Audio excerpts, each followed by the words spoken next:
The next topic is wastewater management options for unsewered towns, and we have Stuart Fairbank, who's a PE, Connecticut licensed engineer licensed in Connecticut, principal and civil engineer, land surveying firm Angus McDonald's, Gary Sharpett and Associates in Old Saybrook.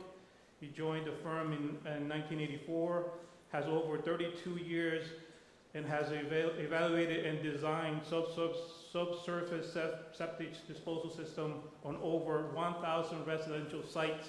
He has designed several dozens DEP permitting systems in over 5,000 gallons a day, including the new design, repairs, community system, and those with a sewage treatment plant.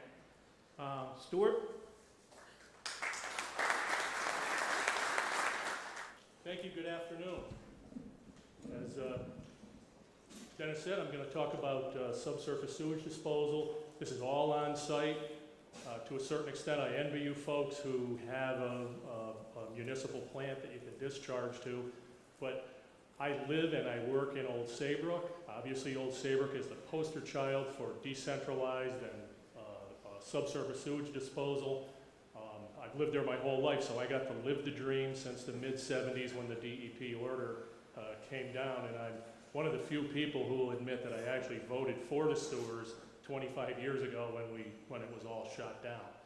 At any rate, I was asked by Andrew Lord to speak today, and it was originally intended to focus on one project that we had worked on together. It's a community system. It's an affordable housing unit and an incentive housing zone project.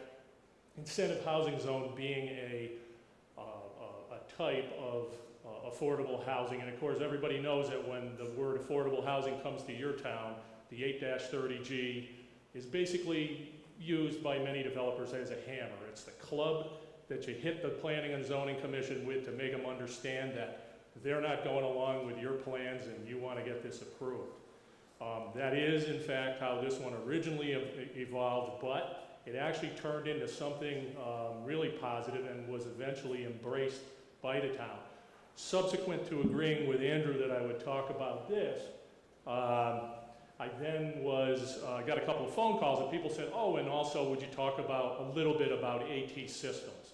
That would be alternative technology, basically small sewage treatment plants and other add-ons that might be available. And there's also kind of I'll call it an exciting new development in something that's being tested that I'll get to in a few minutes. Anyway, quickly the background, and I'll try to move through this. I know we're way behind here and I don't want to keep everybody all day, but quickly the background. You have a two-tiered system in Connecticut for subsurface sewage disposal system approvals. The Department of Health, your local sanitarian, through the Department of Health, can regulate sanitary systems up to 2,000 gallons per day. Any individual leach field or septic tank leach field system over 2,000 gallons a day has to go to the State Department of Health. Once it exceeds 5,000 gallons per day total and is a community system or has certain other characteristics, it then has to go to DEEP for approval. The Department of Health uses the Public Health Code. They have a technical standard bulletin that they update generally biannually, and it tends to keep up with trends in what's going on in wastewater. Now, Connecticut DEP regulates discharges of 5,000 gallons a day and above to any one property. It goes by property. It doesn't go by acreage. It doesn't go by density. It's property. It could be a 1-acre site, could be a 100-acre site, 5,000 gallons a day, come get a permit. Also, all the AT systems have to be permitted by DEP. There is some recent, or relatively recent legislative information out there, or activity that is going to delegate to Department of Health certain AT systems, but I don't think the regulatory framework and how they're going to work that out has really been finalized. Community systems, and this is a little bit of a, one of those perhaps a head scratcher, is the definition of it is any two residential buildings connected to a single sewer in this case, or subsurface sewage disposal system. So again, size doesn't matter. Two single-family houses attached to one sewer going to this subsurface sewage disposal system, community system, regulated by DEP. Now, this is a diagram of this particular site. It's located right in the middle of Old Saybrook. It's under construction right now. It consists of 8 main buildings, a clubhouse, and a couple of other ancillary buildings. But basically, it's 186 units. They'll be rental. In this case, it's not condominium. Again, that doesn't matter with respect to community system. It doesn't matter with respect to design flow. But it's 186 rental units, an even mix of 93 and 93, 1 and 2 bedroom units. The design discharge, this is 41,850 gallons a day. And the equivalent discharge, for those of you who live up in unsewered areas like the gentleman in Killingly, this is the equivalent of 93 3-bedroom houses. That's how the size of this for scale. These are the buildings. In tan, blue is the leach field, and this is a sewage treatment plant. You can see in red, the little sewers going around the site. Now, this obviously had to go through the DEP permitting process, and interestingly enough, this site has been, we've been evaluating it for 25 years, 24 years, since 1993. We've had DEP permits for about 20 of those years, and the developer has, tinkered around with what he wants to do and what the final product is going to be. Anyway, DEP has basically a 5-pronged analysis. There are 5 criteria. The first and foremost, and I think we'll generally say this is the most important, is to evaluate the site hydraulic capacity for the design discharge. In other words, this is keep it in the ground. That's the basic tenet of good public health. That's the one that's been around for ever, 100 years or more. We look at the soil conditions on the site, we evaluate where the bedrock is, the groundwater table, the permeability or perk rate of the soil, and we say, okay, we can put this much water on this site. Second thing is to maintain a certain unsaturated vertical separation between the bottom of that leach field and the mounded water table. And by that I mean when you get these large discharges and you add that water, basically what you're doing is you're adding water to the soil.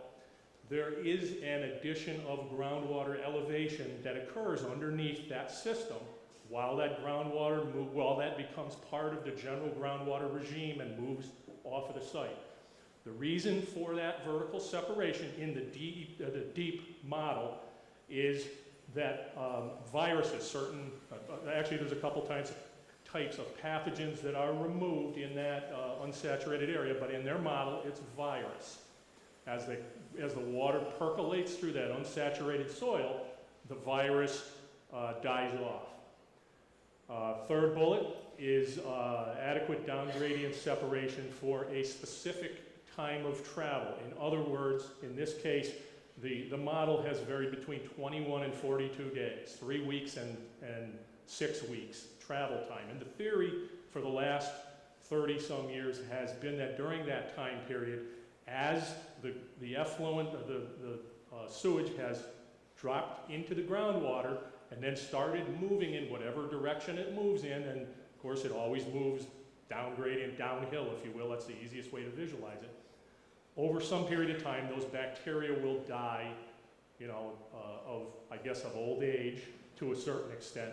But also there is some good evidence that more than 99.9% of them, and these are in tests, have actually died in that original 24 to 36 unsaturated inches of area directly below the leach field. Number 4 is phosphorus. Now, I heard discussion of phosphorus. I know the big municipal plants, you have certain mandates to reduce phosphorus. In the subsurface sewage disposal systems, that's actually absorbed under the system. It fixes with metals in the soil. Generally, it is not a very difficult test to make, especially with residential wastewater. The last one and the big one, and I know we heard all about the anoxic conditions. Everybody hears every year about the dead zone out in Long Island Sound, is about total nitrogen discharge. And total nitrogen obviously originates in most cases from human waste, ammonia being the probably the most prevalent one in the original waste stream. And our objective in subsurface disposal is to demonstrate that we meet drinking water quality standards, which are 10 milligrams a liter, at any what are termed point of concern. That might be a property line, it might be a well, it might be a water course, so forth. Nitrogen removal is the reason why we almost always the reason why we would add an AT plant, a sewage treatment plant to the stream. Now these are just some pictures, I'll thumb right through them. This is what this place looks like under construction. If you recall when I put the pointer on the sewage treatment plant, these are septic tanks and flow equalization tanks going in. These are 11 or 12,000 gallon tanks. You can see for scale, little guys, here they are, started to be placed in the ground. One of the things I want to point out here is we practice what we preach a little later on. These are outlet filters coming out of the septic tank. It removes the last little bit of solids so we don't get clogging of some of our primary treatment. You'll notice these two big tanks. This would be what we would call the heart and soul of the sewage treatment plant. This is a BioClear. You'll also notice that there's two of them, and there's a reason for that. It's not because one won't do it necessarily. It's because we have problems in these small waste streams. While you as a municipality generally have a problem with a waste stream that you actually don't have enough capacity, and many times you're struggling and saying, I gotta add on to my plant. The problem in these designs is they're over conservative, and we're ending up not having enough feed. We're ending up with generally half of what it's designed for. So that 41,000 gallon a day number is probably gonna equate to 20-some thousand gallons a day. So we're actually gonna cut these off. These are set up in parallel trains, not in sequential train. So we can run one at a time. This is a leaching bed. This is the configuration for this particular leach field. There are many different configurations. There's many ways to skin the cat. This is a 1 foot deep crushed stone bed. You can see this is the substrate. That's the original soil. There's no fill required here. This is actually a site that was very easy to work on. It was sand and gravel site, relatively flat. This is obviously the crushed stone being pushed out, and over here you can see the distribution piping and the monitoring piping and so forth sticking out of the ground. Here's what it looks like when it's done. It's 500 feet long, 63 feet wide. It's 31,500 square feet. Basically 3/4 of an acre of leaching bed. This is what it looks like when it's done, but this is one of those pictures that's like when you were a little kid and the teacher said, find the important thing in this picture. What's important here, obviously there's no grass and everything, and you can see the top of those BioClear units. They're 17 feet tall and everything. Well, this is the one right here. See these two trucks? That's our operator. Those are the guys that make this thing work. When the engineers and the regulators get done fighting over it, the operators show up. And I always, my favorite analogy with operators is they're like a farmer. Some farmers grow cattle and pigs, other farmers grow corn and soybeans. These guys grow microbes. And no matter what I design into this, we always find after the fact that they know more than us. And I mean that they always seem to make it work. So this is the inside of the control building for this particular building. You can see there's electrical, a bunch of electrical boxes, and this is looking one way and the back the other. These are blowers for the primary aeration. This is odor control. This is one of the chem feeds. That's the alkalinity feed. There's eye wash stations. It's pretty similar to what you would see in most any municipal plant, except on a much smaller scale. But anyway, the real key here is you need a good operator. If you're gonna build one of these and somebody comes into your town and says, hey, I want to build a community system, or I just want to build a sewage treatment plant, and you don't have experience with it and you don't have staff on hand as a WPCA to be able to take care of this, you've got to be able to figure out who's going to take care of it. There are different classes of operators, 1 through 4. This plant requires a class 3 operator. Class 1's the lowest, the class 4 is the highest, and that's generally the guy who's running your municipal plant. Obviously, that operator's responsible for routine maintenance. He's going to be there virtually every day. Those trucks happen to be there, not just by chance, but because those guys are there every single day. And right now, because it's still in startup and this place is still in construction, they still don't have even a maximum flow to get started. So it's kind of a problem to feed the plant. Basically, the farm needs fertilizer, right? And if nobody is there fertilizing the crop, it's not going to grow and it causes a problem, and then you don't meet your discharge criteria, which is 10 milligrams a liter. So, and again, they're going to be responsible for the testing and monitoring to make sure that you comply with the permit. Now, this is kind of where the rubber hits the road for you as a WPCA. What are your responsibilities? I think many of you already know this, but I'm going to say it anyway. The municipality is responsible for ensuring the proper operation of community systems in their municipality. So that means if these guys come to town and say, here we are, and they build this facility, and you're not on your toes, and your town just says, oh, that's nice, it's great, we're going to get some tax money out of this. And then later on down the road, they literally walk away, and we've all seen those projects where it gets built, people move in. It doesn't matter. You got to think to yourself, is it a condominium? Is it rental unit? Somebody still owns it other than your municipality. That facility to build costs somewhere around $1.5 million. Somewhere down the road, there's things that have to be fixed.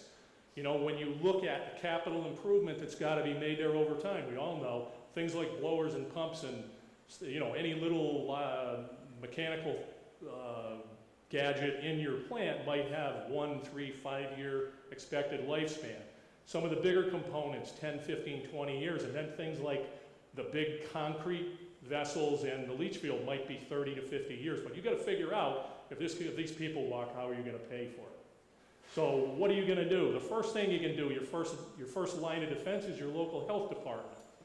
Generally, on any DEP approved, and I keep saying DEP, I can't get used to the DEEP thing, but on any of these approvals, the actual inspection of the installation is by your local health department, and they will also be the first person to go back out there if something happens, if they get a phone call that something's wrong. DEEP will call them and say, hey, we just heard, and can you go look?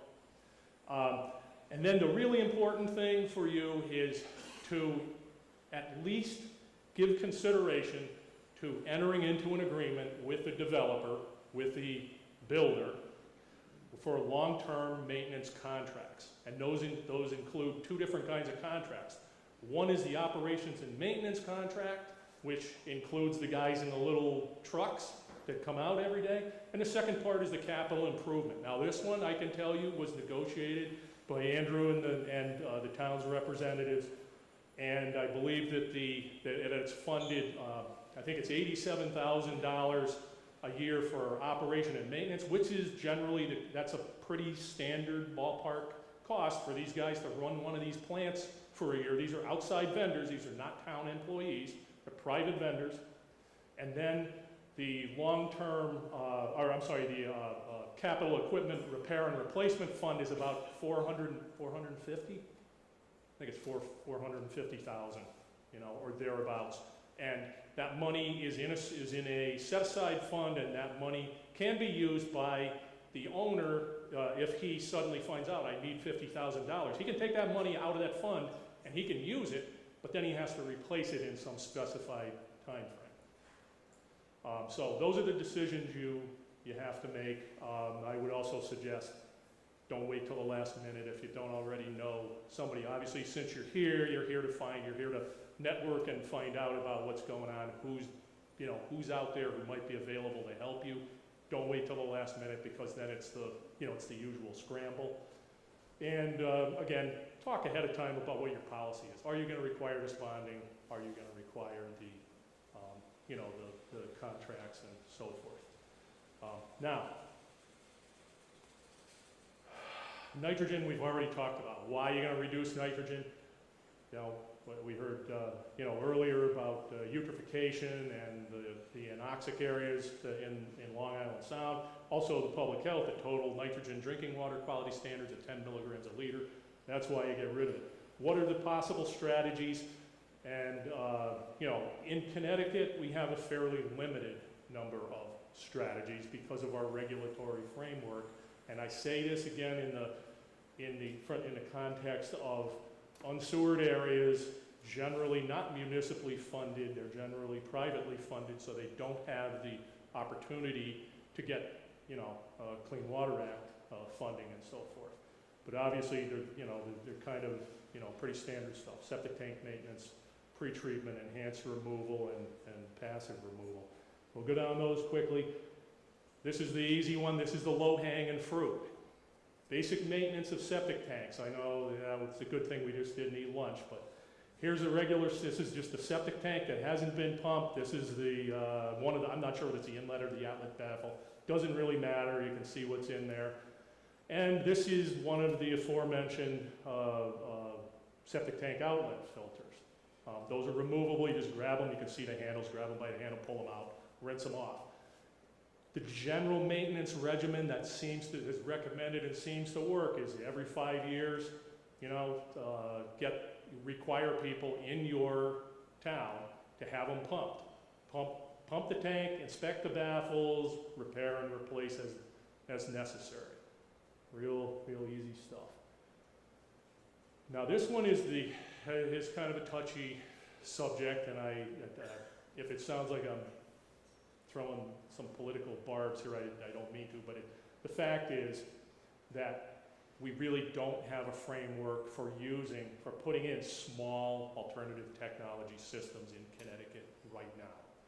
If you said to me, I'm reading everything you're saying here and I decided I want to put it on my site, I'm going to tell you the only way to get it is to go to DEP, and DEP will give you an individual permit. You will apply for that, you will go through the process, and you just heard that the process is probably going to be extended due to budgetary constraints.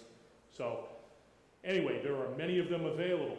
You've probably, as members of your WPCA, you've probably had the vendors in there, and my head spins when I try to think of all of the different ones, and some of them are exactly what you already saw, which was the BioClear, or similar to that. But again, there are many. There are ones in concrete tanks, plastic tanks, prefab, assembled on site, and again, way too many to mention. Now, the benefits of them, obviously, when they're working right, they can remove total nitrogen and, of course, many of the other constituents of the wastewater, including a BOP and suspended solids, but especially the total nitrogen, more than 90%.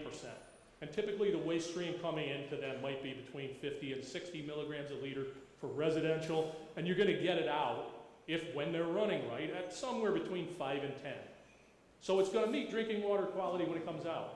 And of course, it's easy to access, it's easy to sample. When you got to repair it, it's a black box. The DEP's referred to it as a black box forever, and that's really what it is. It's an add-on to a septic tank and a leach field system.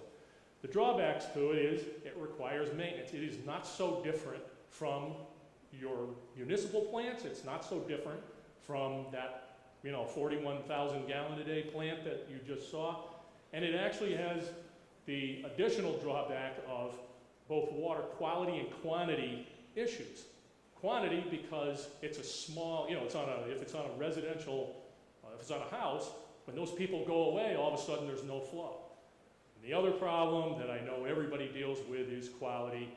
You don't know what you're going to get, but obviously the easy ones in these small plants are hand sanitizers, antibiotics, anything that can kill the biomass in the plant. Obviously, right now anyway, you have to have a licensed operator. They're relatively expensive, to purchase. And the big one that makes me especially leery of them, and I suspect is what you would hear if you tried to get one permitted, is if it fails, and you get a bypass, the solids are going to the leach field, and they're going to clog it. And then you got a double whammy. You got the plant failed and you got to fix it, but now the leach field's got to be repaired. Maybe it's as simple as restoning or pumping, but to me, not my favorite way to go. And then now, this is the one that is the in-betweener, and many of you have seen it, heard about it, and so forth. And it so happens that the manufacturer of this particular plant, if you will, is in Old Saybrook. So their facility's right down the street.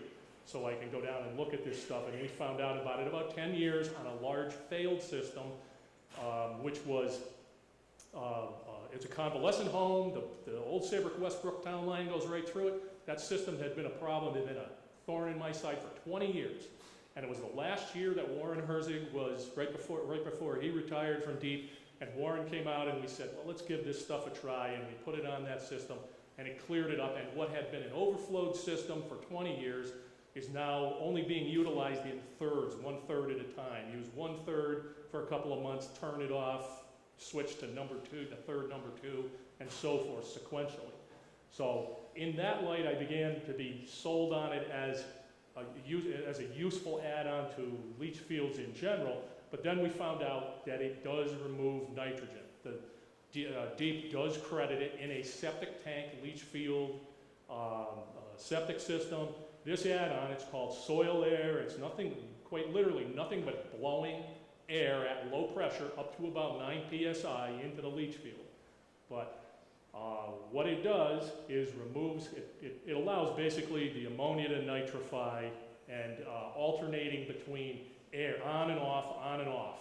You get aerobic, anaerobic conditions at the stone soil interface, and it denitrifies. DEP gives it credit for 60% reduction on the waste stream. So generally, again, if we go back to 50 or 60 milligrams a liter going into the tank, you might be somewhere around between 24 and 30 to ground, assuming that their model is correct, and of course they're very conservative. There's some testing that says that it's better. So you can see the benefits. Obviously, the one big drawback is it's proprietary right now. There is a patent on it, so nobody else can make it.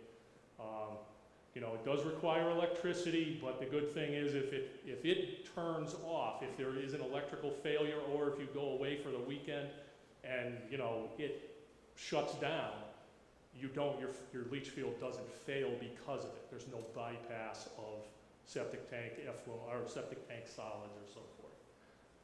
And the truth is, if it was me and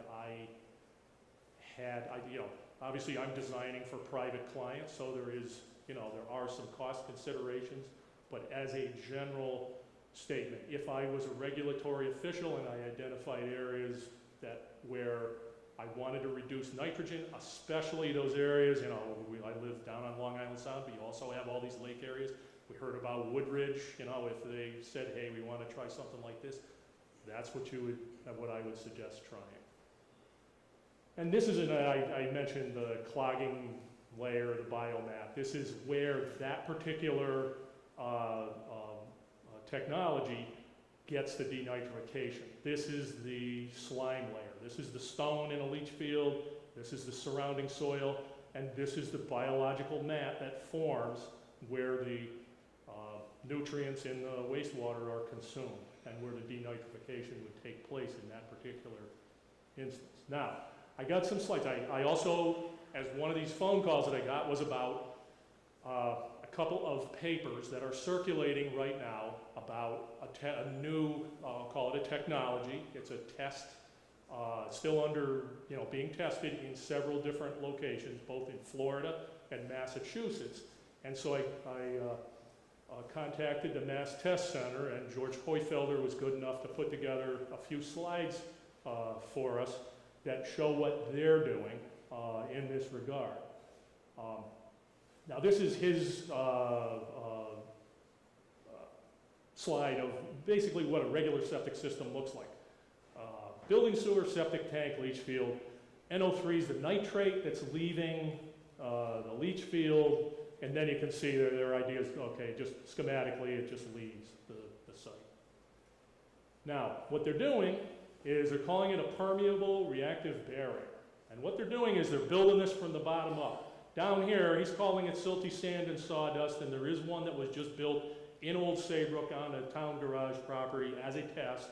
It's basically, I'll call it sand and sawdust, and the mix of, it says 20% there is variable, and there's a lot of different types of sawdust that you can use. I don't know all of the details on it. On which is going to be the preferred one. But basically, you build it from the bottom up. So this is a mixture of silty sand and sawdust, okay?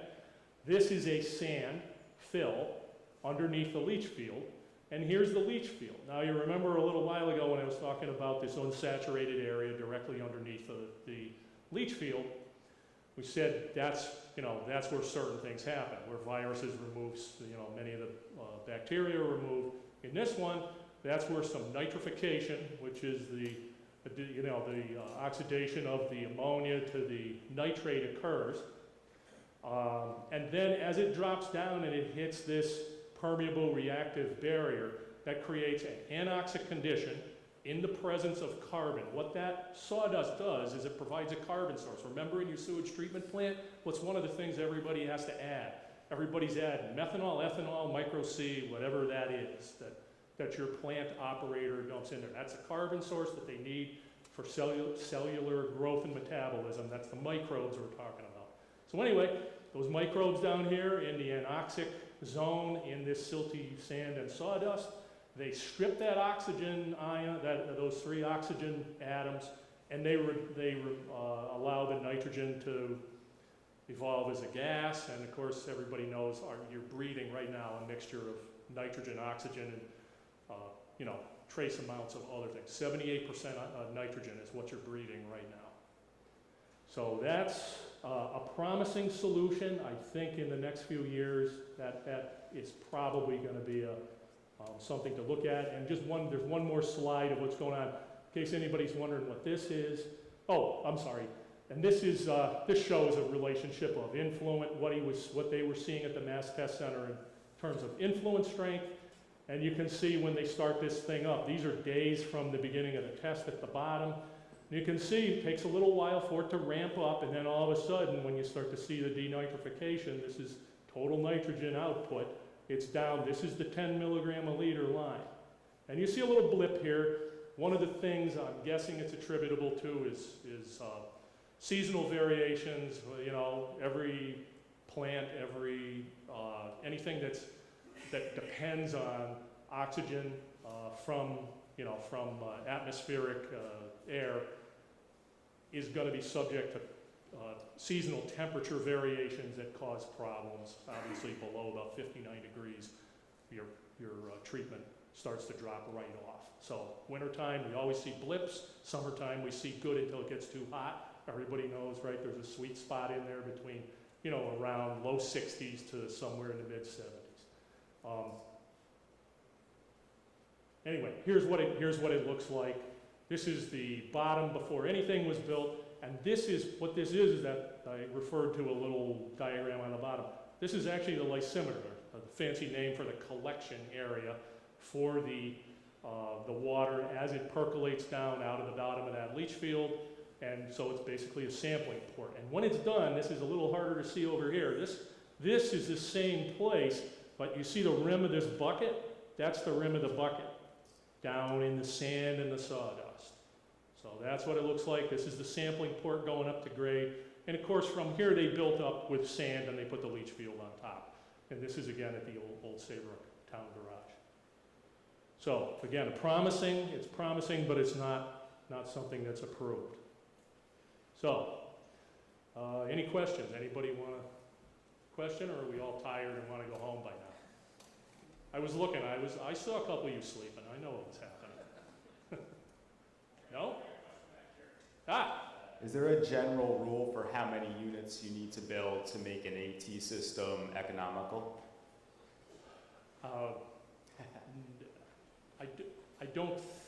I'm not sure. The smallest ones that we have put them on, I'm trying to think, 6,000 gallons a day, average daily flow, is the smallest that we have done. That doesn't mean that it won't work smaller. What the real key is maintaining both quantity and quality of discharge. In an institutional setting, like a convalescent home, where generally the beds are going to be occupied, generally they take care of the residents the same way each day, so that you're going to expect the same quantity and quality, you probably can do it a bit smaller. But residential, especially with a seasonal component, in Old Saybrook, we're both blessed and plagued with the summer, the summer influx. There's 10,000 people and change like myself who live there year round. and another 20,000 show up to visit in the summertime. So, you know, it's all over the place, so. Anybody else? All right. Thank you.